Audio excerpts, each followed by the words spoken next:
We've got some new data from the ATO, Australian Taxation Office, out. The annual corporate tax transparency report.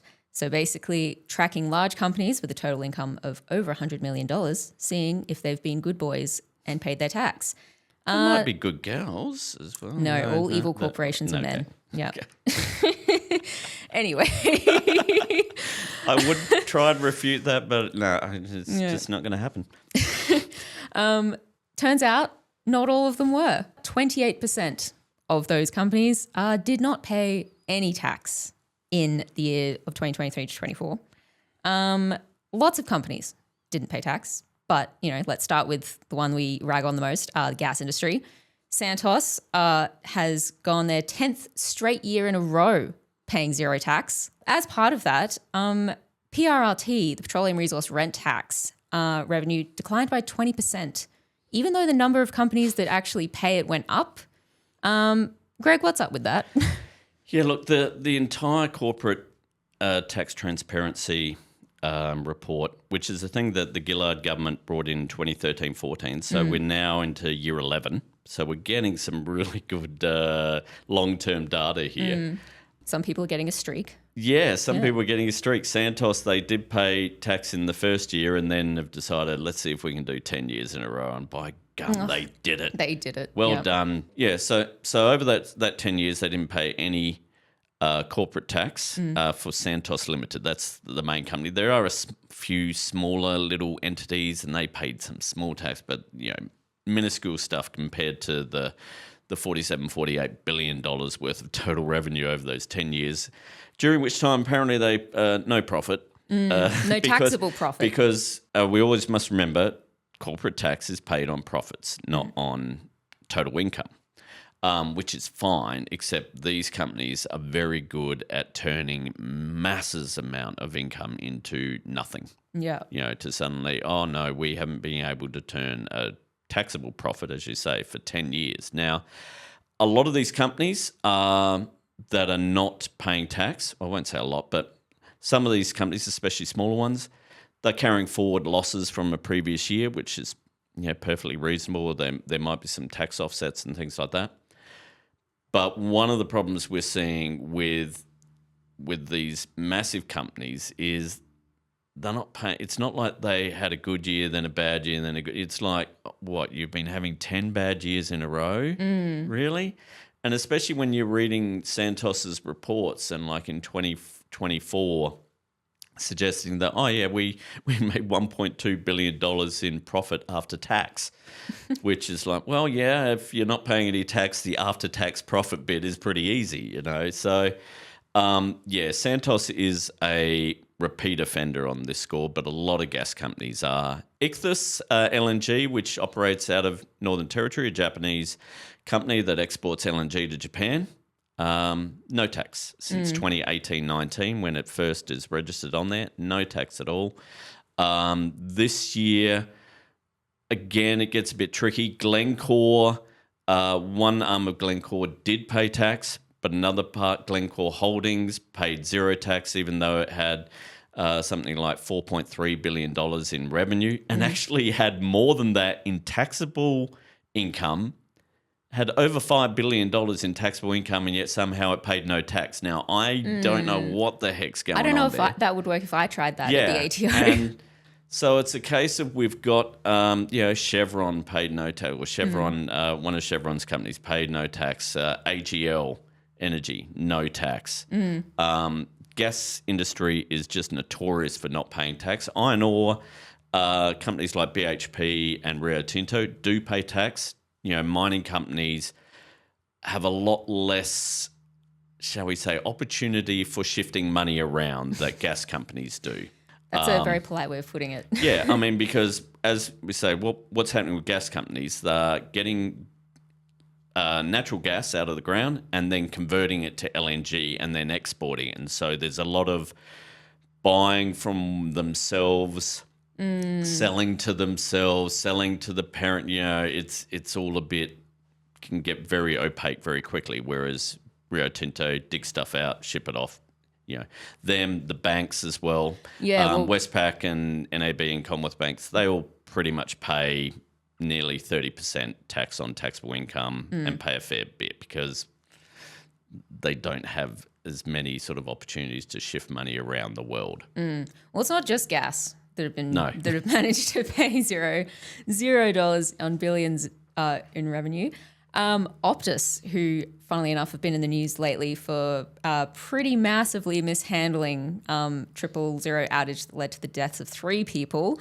They earned $8.2 billion in 2023 to 24, but reported 0 taxable income and paid 0 tax.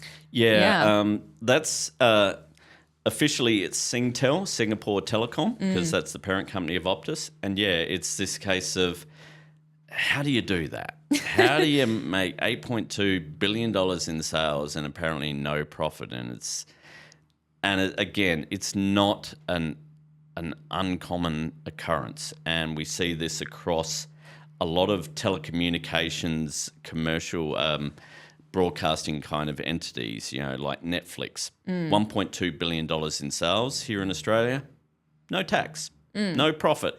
Yeah. And this is where it gets very shifty because you think, what's going on there? And because clearly if it was costing Netflix Australia $1.2 billion to run its operations and it was cancelling out all its revenue, Netflix America would be saying, bugger that. Clearly there is profit being made. It's the same, someone like Microsoft. We're talking $8 billion in revenue. They did pay some tax, but they took that $8 billion in revenue and it became around $538 million in taxable income. The ability to reduce their total sales. And I'm thinking, is it's not like Apple has a huge, labor force and budget and, but this ability to do this.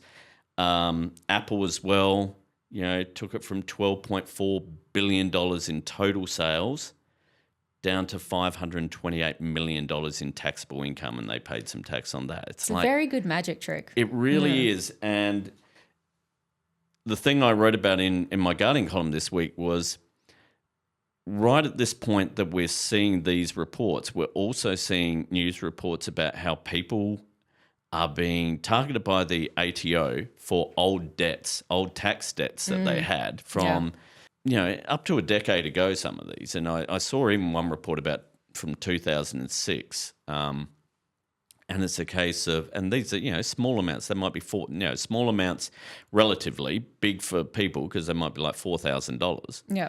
And having to pay these from periods where they've no longer had to keep their tax returns. So how do I even know? Very sort of robo-debt-ish, shall we say.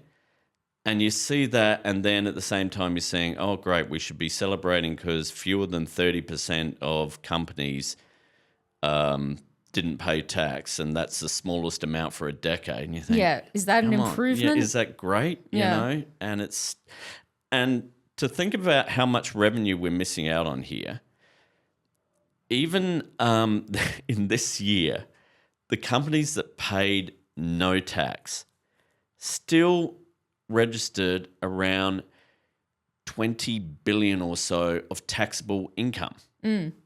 Well, why can't we get 30% of that taxable income at least, and that's just the ones that listed they're taxable the ones income. that actually weren't able to reduce their total income to 0, but still had some taxable income, but still paid no tax. And it's, so we're, even if it was just that, we're talking $5-6 billion.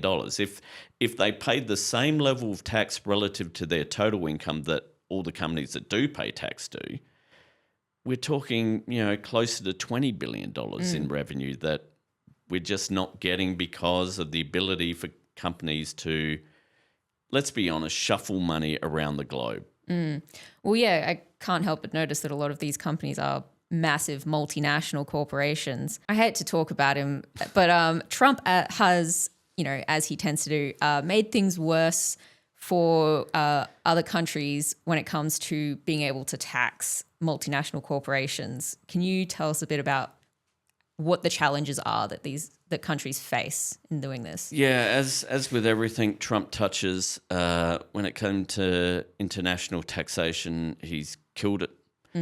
Because the problems, as we point out, if companies are able to send money to their parent company or get their parent company to bill them for services so it looks like they actually made no profit, so that the parent company makes all of its profit in locations that are very low taxing or tax havens, then the only way around that, Australia can't just go, oh, well, we'll raise our company tax. It's not going to do anything. You've got to work with international organisations and with other countries. And Australia had done this, worked with the OECD and other nations to bring in a minimum company tax of 15%. And what this would mean is if companies like an American company in Australia paid less than 15%, we'd be able to, in a sense, get it topped up to 15% here. Yeah.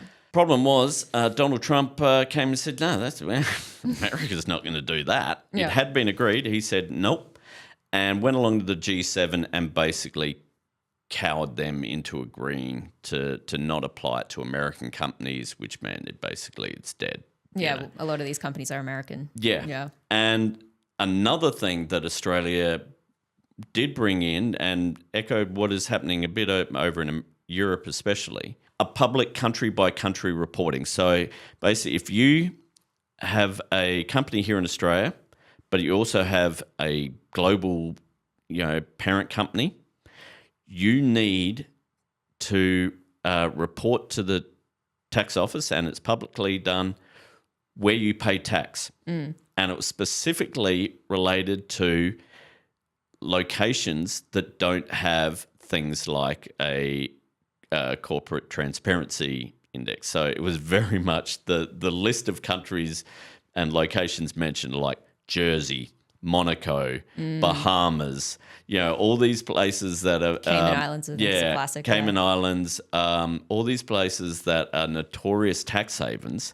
They're like, right, you're going to have to tell us, are you paying tax in there? So that at least, again, brings this transparency so that then either the ATO can sort of try and follow the trail, because you have to justify why you're paying tax where you are. You have to report your income and your profit in each of these locations.